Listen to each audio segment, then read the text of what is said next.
Silakan duduk. Di pertemuan 15 ini kita akan membahas tentang the future of CRM. Jadi sebenarnya ini adalah kunci dari pemahaman CRM selama kita proses belajar dari awal sampai dengan hari ini, ya. Karena di tahapan ini kalian akan kami pahamkan tentang dunia CRM yang sudah berubah karena dengan adanya teknologi, gitu ya. Nah, kalau kemarin kita bicara tentang CRM, tentang masalah definisi, teori, konsep, implementasi, kemudian sampai kepada otomatisasi sales, otomatisasi marketing, sampai pada otomatisasi mengenai customer, sekarang lebih dalam lagi, yaitu bagaimana si otomatisasi ini menggunakan teknologi. Dan kami nanti akan masuk kepada artificial intelligence gitu ya, dan sampai kepada bagaimana kalau kita implementasi di dunia bisnis yang kita akan jalankan gitu ya. Karena teman-teman semua ini kan bukan hanya harus paham tentang teori ya, tapi juga bagaimana ini diimplementasikan di dunia praktis. Maka pembahasan di sini ada 3 hal, yaitu mengenai privasi, etika, dan CRM ke depan. Karena kalau kita bisa dengan teknologi, kita bisa bicara tentang masalah bagaimana keamanannya, ya kan? Bagaimana dengan privasinya, bagaimana undang-undang mengatur ini dan segala macam. Nah, ini kita akan bahas di sini. Dampak dari future of CRM ini apa sebenarnya? Karena otomatis akan menjadi jauh lebih efisien, jauh lebih efektif. Kenapa? Semuanya real time, semuanya cepat sekali kita bisa dapatkan data tanpa perlu repot kita harus mencari secara manual. Gitu. Tapi ujungnya adalah kita ingin membuat satu learning tentang data yang kita kumpulkan. Agar learning ini bisa kita otomatisasi menjadi informasi yang bermanfaat buat kita. Gitu ya. Nah, tujuannya apa sekarang? Tujuannya pertama kita ingin memahami tentang privacy yang relate terhadap concern kepada customer di CRM. Jadi jangan sampai data customer ini bocor, jangan sampai data customer ini terganggu privasinya. Ya. Seperti kalian hari ini ya, misalnya kalian menjadi salah satu responden satu perbankan yang dari si Sharon ya. Nah, itu data saya bisa dipertanggungjawabkan nggak? Gitu. Ini penting ini privasi. Sekarang bayangin ya, setiap hari saya dapat telepon dari yang mengatasnamakan perbankan gitu ya, itu kan? Pak, saya dari perbankan A. Bapak tertarik kan dengan apa? Dengan penawaran pinjaman saya. Loh, kok dia bisa punya data saya? Dari mana data saya? Ya karena mungkin saya pernah mengisi kegiatan-kegiatan CRM dari beberapa perusahaan yang tidak bisa menjaga privasi saya. Dan ini akhirnya saya tidak pernah lagi mau mengisi kalau saya tidak ada NDA untuk masalah bagaimana privasi saya dijaga. Kedua adalah kita bisa memahami bagaimana kita bisa membuat solusi terhadap masalah privasi ini gitu. Karena ini menurut saya sudah menjadi rentan di Indonesia. Kayaknya sudah menjadi lumrah ya. Kita ditelepon dengan beberapa lembaga tanpa sepermintaan kita, sepengetahuan kita. Itu kayaknya kita jadi maklum kan? Betul nggak? Maklum nggak kalian? Jadi maklum kan? Itu nggak boleh sebenarnya. Karena data Anda sudah dipegang orang lain. Gara-gara mengatasnamakan CRM. Nah ini yang menjadikan kuliah CRM ini jadi penting untuk kalian pahami. Ya, CRM bukan hanya mengumpulkan data, gitu. Tapi CRM adalah mengolah data, menjaga data, menguatkan data, dan merekomendasi data untuk menjadi apa? Menjadi informasi yang bermanfaat, menjadi keputusan yang bermanfaat, menjadi program-program yang bermanfaat, gitu. Kalau kemudian ini menjadikan akses yang buruk terhadap privasi data kita, itu menjadi persoalan. Dan yang terakhir, bagaimana the future CRM kita harus terapkan dalam dunia kita, di bisnis kita. Sepertinya memang belum banyak perusahaan yang sudah menggunakan CRM based on teknologi, terutama AI ya, artificial intelligence. Tetapi saya pikir kita bisa mulai. Pertama kita harus memahami juga tentang perangkat lunak CRM ini sendiri.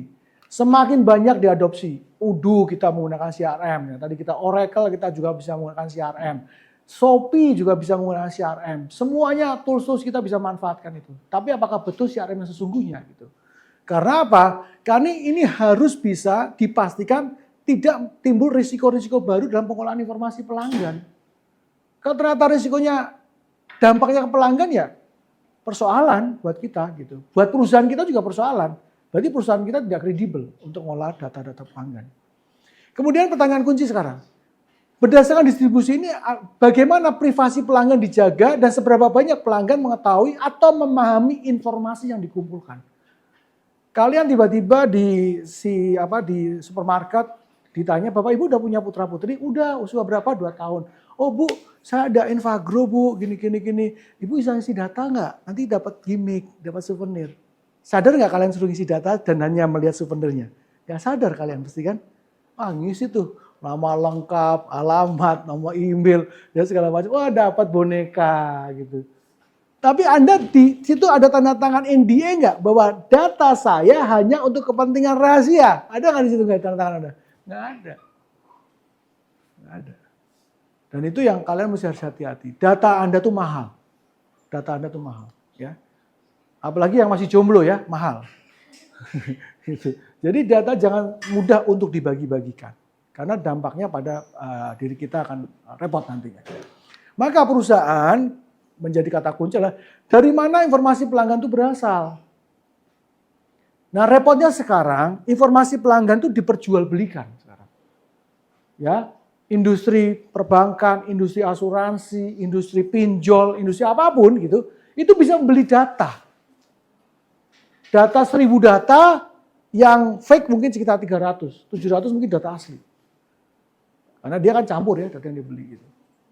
Data dari mana dia dapat? Ya dari semua dia asap. Kita ke Kompas Gramedia, toko buku Gramedia, kita beli buku, dapat ngisi kupon, kita ngisi alamat, nomor telepon segala macam untuk diundi.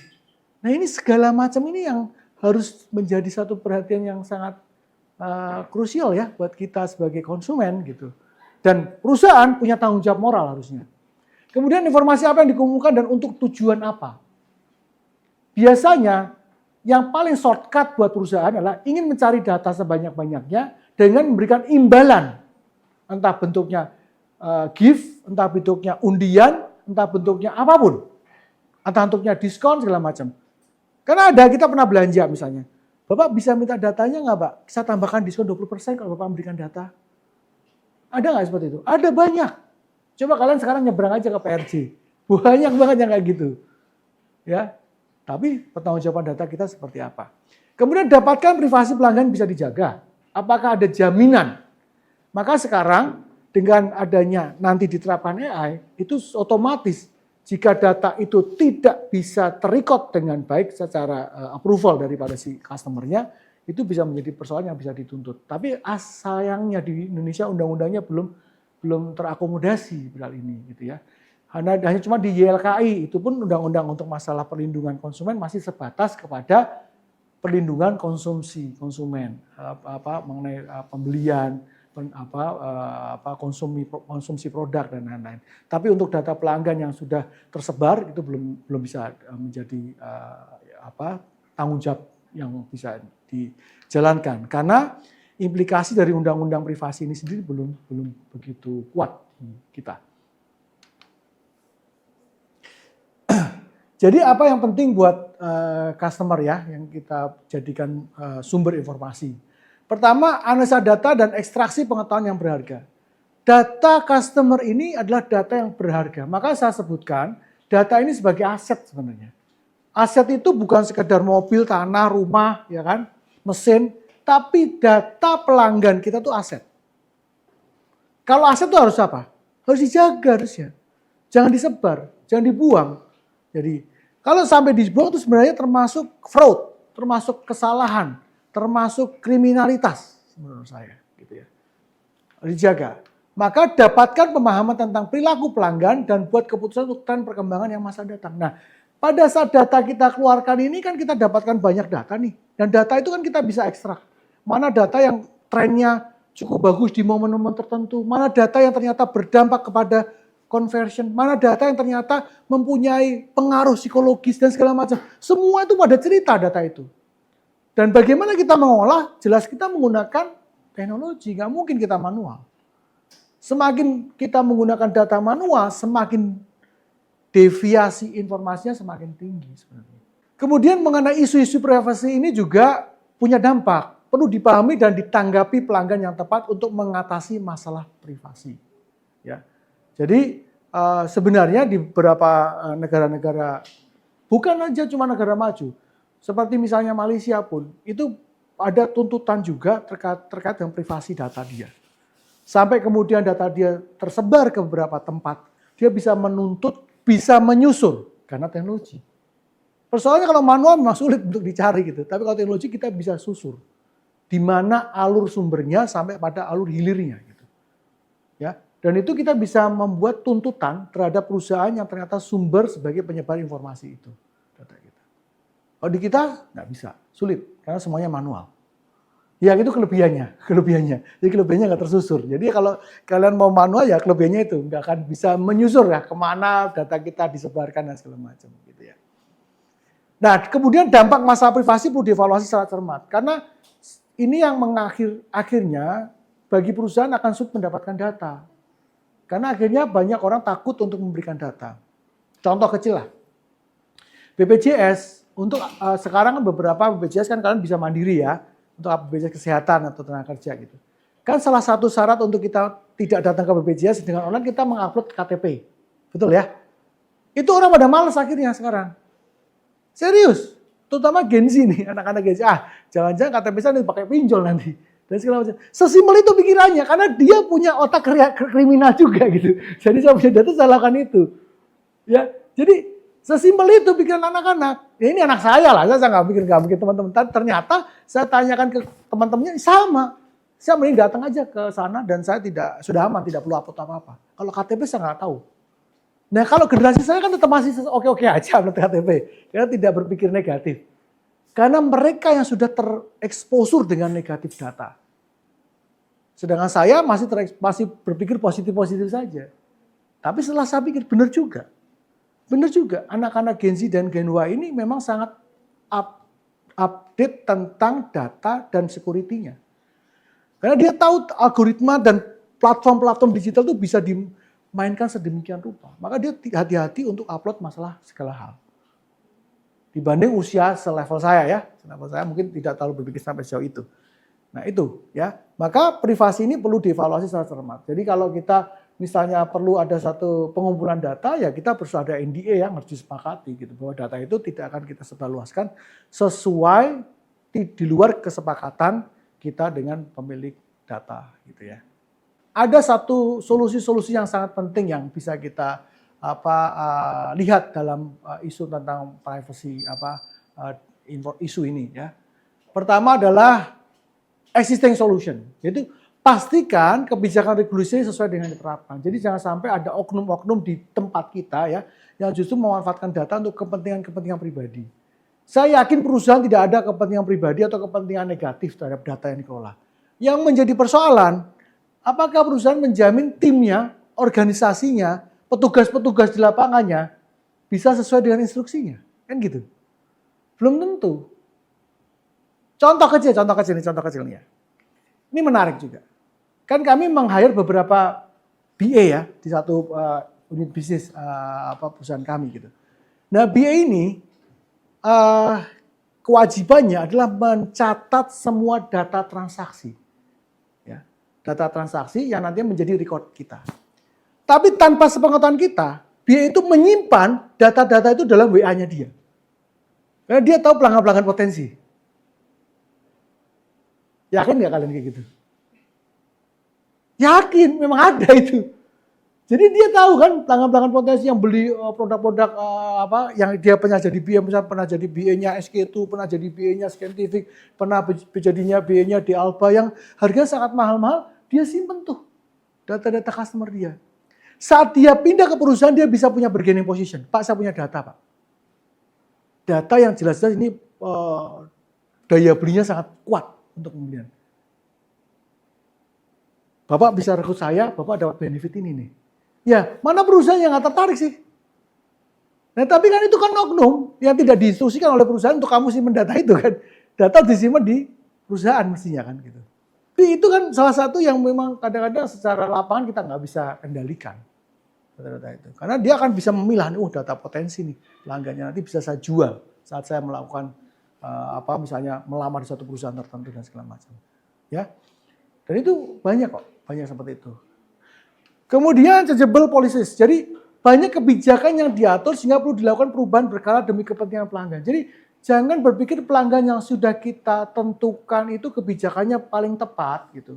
Karena pelanggan itu berubah-ubah dari waktu ke waktu. Maka saya di grup tadi ya, saya ada satu buku baru tentang perilaku consumer behavior di era digital. Itu perubahannya tuh bisa setiap tahun atau setiap 6 bulan atau setiap 3 bulan tuh cepat sekali perubahannya.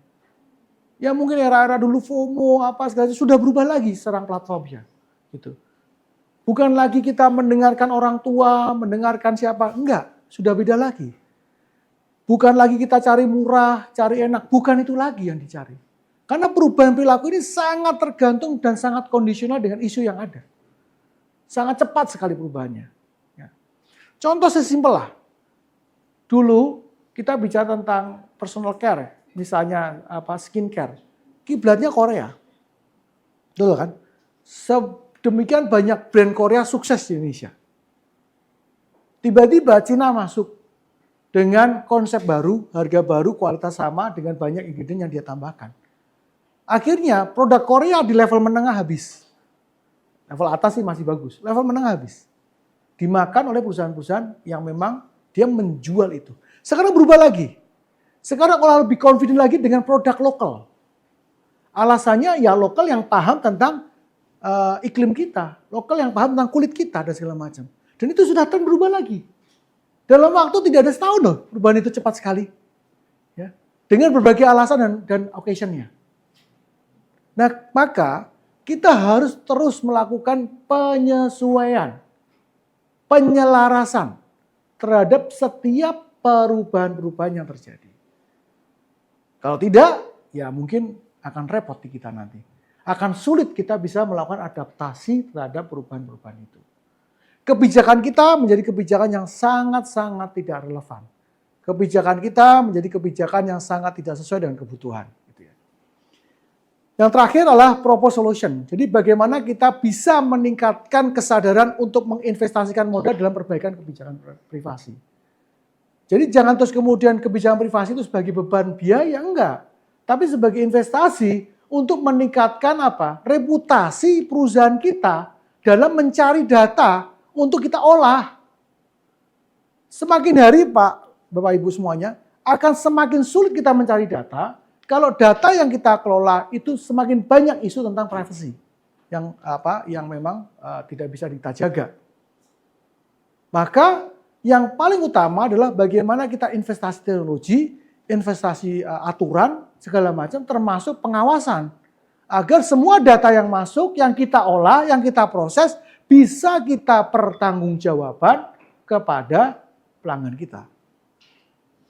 Dan yang lebih penting bisa dimanfaatkan secara value oleh pelanggan kita. Bukan sekedar manfaat untuk masalah informasi, tapi nilai tambah buat perusahaan kita terhadap pelanggan kita.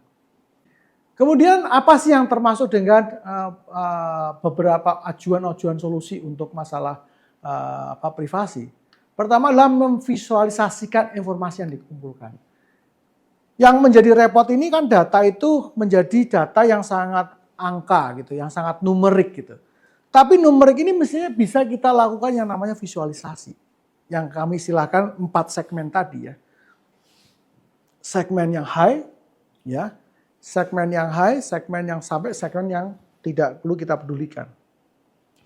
Yang high involvement, high value, itu yang segmen yang paling kita harus utamakan. Nah, ini adalah visualisasi dari data. Kalau datanya kita terima tanpa kita tahu pengolahannya dan tahu manfaatnya, percuma. Makanya rame-rame perusahaan otomotif, perusahaan elektronik segala macam mencari data pelanggan, bukan selesai data itu masuk, transaksi selesai, enggak. Tapi diolah. Mana data pelanggan saya, pembeli mobil Toyota yang secara rutin melakukan servis. Mana yang pelanggan saya yang beli Toyota yang jarang servis. Dan itu pasti akan beda treatment untuk layanannya gitu. Dan itu kemudian diadopsi oleh beberapa perusahaan-perusahaan otomotif untuk melakukan penataan atau kontrol terhadap data yang dia punya. Kemudian meningkatkan pemahaman tentang kebijakan privasi kita. Jadi kebijakan privasi yang kita berikan kepada pelanggan harus clear, harus jelas, harus bisa diukur, harus bisa dimanfaatkan, dan harus bisa dipertanggungjawabkan. Gitu ya. Kalau tidak ya memang repot nantinya kita. Setelah kita tahu privasi yang harus kita jaga, etika yang harus kita junjung tinggi. Jadi etika adalah hal yang paling tinggi dari undang-undang itu sendiri. Jika undang-undang itu bisa diintervensi misalnya, etika itulah hal yang paling tinggi dalam proses bisnis. Maka ada namanya etika bisnis kan. Karena etika itu adalah hal yang paling tinggi, hal yang paling agung. Kalau kita dalam bisnis kita tidak punya etika, walaupun kita mencoba untuk mengikuti undang-undang, pasti banyak orang nggak yakin dengan kita, ya. Karena kita terkenal tidak beretika dalam berbisnis. Maka CRM ini juga mengelola yang namanya etika, privasi, dengan teknologi yang kita akan terapkan di CRM ke depan. Dalam bicara CRM ke depan, ya, kita bicara tentang integrasi titik sentuh pelanggan yang lebih baik. Jadi kita punya contact point banyak sekali untuk bisa menarik data dari pelanggan. Dari mulai transaksi, dari mulai event, dari mulai social media, dari mulai consumer e-commerce, ya, dari mulai toko, macam-macam itu adalah titik poin yang bisa kita tarik sebagai data yang bisa kita pertanggungjawabkan untuk kita olah saat teknologi ke depan. Kemudian yang kedua, virtualisasi. Tidak harus semua itu experience based on offline, based on event gitu ya. Tapi juga virtualisasi juga bisa. Kita bisa membangun experience lewat virtualisasi kita dengan data yang kita punya. Ya. Kalian bisa melihat beberapa sosial media di beberapa perusahaan-perusahaan itu sangat advance untuk bisa melakukan virtualisasi. Contohnya adalah yang paling gampang adalah IKEA. Kalau kita menjadi pelanggannya IKEA, IKEA akan mendetek kita, kebiasaan kita, pola kita, kesukaan kita. Yang nantinya dia bisa mengusulkan untuk experience buat kita secara virtual. Sebelum kita datang ke offline-nya. Gitu. Dan itu mungkin nggak? Sangat mungkin. Itu sangat mungkin. Karena kita punya satu data yang sangat bagus untuk kita virtualisasikan. Jadi dengan teknologi kita bisa cross-platform untuk bisa menarik data. Dari data sosial media, data e-commerce, dan segala macam. Kita bisa kelola dan kita bisa berkolaborasi dengan mereka untuk mengenai pengolahan data mereka dan data kita yang terkait dengan brand kita tentunya, ya. Jadi dulunya kan kita sulit ya untuk bisa mengolah data ini. Sekarang bisa mengolahkan cross platform. Nanti toolsnya kita akan jelaskan di belakang. Nah, kita masuk ke level sekarang AI dalam CRM. Kecerdasan buatan atau artificial intelligence ini kita bisa manfaatkan untuk CRM. Dan ini memungkinkan ya untuk organisasi bisa melakukan otomatisasi proses bisnisnya. Yang tentunya ujungnya apa sih? Bisa mengolah dan mengatur informasi yang memang pelanggan bisa akses dengan mudah dengan AI ini. Ya. Maka sekarang sudah mulai berpikir beberapa perusahaan-perusahaan pemerintah yang terkait dengan public service, ya, perusahaan PDAM, listrik, kemudian minyak, tambang, gas, dan lain-lain, berpikir bagaimana mengoptimalkan AI ini untuk meningkatkan level servisnya kepada pelanggan-pelanggan dia. Kalau kita bicara tentang urutan, orang kan kita bicara tentang pertama impresi kan ya, impresi. Kemudian setelah impresi apa? Consideration kan. Setelah consideration apa? Ya kan? Decision kan? Baru namanya share kan. Kadang-kadang anak-anak ini tidak melalui proses ini, dia langsung proses ini, proses ke sini kan. Yang penting share dulu gitu. Dan kadang-kadang kita tidak pakai dulu, yang penting saya share dulu, responnya gimana nih? Oh responnya bagus, baru saya beli tuh. Baru saya beli. Nah itu yang kemudian menjadi prediksi dari mereka. Berarti bisa jadi kalau generasi usia Gen Y, Gen Z, unsur CRV-nya akan tinggi. CRV-nya akan tidak setinggi usia yang di atas itu. Nah, prediksi itu yang kemudian kita bisa ekstraksi dalam bentuk apa? Project-project loyalty yang untuk mendorong bukan sekedar CRV, tapi meningkatkan transaksi juga di usia itu. Agar bisa meningkatkan value-nya si customer itu. Ya, itu yang disebut dengan bagaimana dia memprediksi itu. Karena dia melihat polanya kan, trennya kan. Polanya dia learning, oh ternyata kayak gini nih. Nah, kalau kayak gitu berarti project-projectnya kalau yang untuk yang orang tua, kamu kasih loyalty yang CRV. Kalau yang anak muda, kamu loyalty untuk CRV gitu kan. Jelas ya? Jelas atau bingung? Aku sih juga bingung nih. Jelas ya? Berarti kan dia kecenderungannya nge-share dulu, cari korban dulu baru. Cari korban dulu, ya. Cari konfirmasi dia. Dia butuh confirming. Nah, itu berarti strategi share itu bagaimana Pak kalau kayak gitu? Betul. Nah itu dari tadi. Betul tuh. Jadi kalau seperti itu berarti yang kita harus dorong mereka untuk transaksi dulu. Maka kita tingkatkan CLV-nya. Kalau gitu. Itu Genzi. Agar dia selain dia CRV, dia juga coba juga. Maka sekarang kalau teman-teman lihat beberapa produk-produk skincare, saya nggak lihat mereknya. Dia mendorong bukan untuk di-share dulu. Mendorong untuk dia kamu coba dulu deh. Kamu coba dulu, tak berikan kamu kompensasi kalau kamu sudah mencoba untuk men-share informasi. Karena kalau share informasi, wah ngaco. Wah dia belum mencoba. Ya kan? Dan itu makanya sekarang banyak program-program untuk usia Gen Z, terutama kan saya lihat di skincare ya terutama ya. Itu dia bagaimana meningkatkan transaksi dan kemudian setelah transaksi ditingkatkan dipakai dia menggunakan testimoni. Bukan orang lain share, testimoni pemakaiannya. Baru dia berikan penghargaan, kompensasi, gift atau apapun namanya gitu. Karena itu harus pilihannya sulit kalau cuman dia loncat kan repot kitanya. Bagaimana si AI ini menjadi sesuatu yang sangat diperlukan ya ke depan. The rise of AI in CRM. Menggabungkan alat bertenaga AI dengan sistem CRM menghadirkan pendekatan berbasis data. Ya, karena kan kalau kita bicara tentang AI itu basisnya data dulu. Nggak mungkin tanpa data AI ini. Karena kan AI itu berdasarkan dari proses.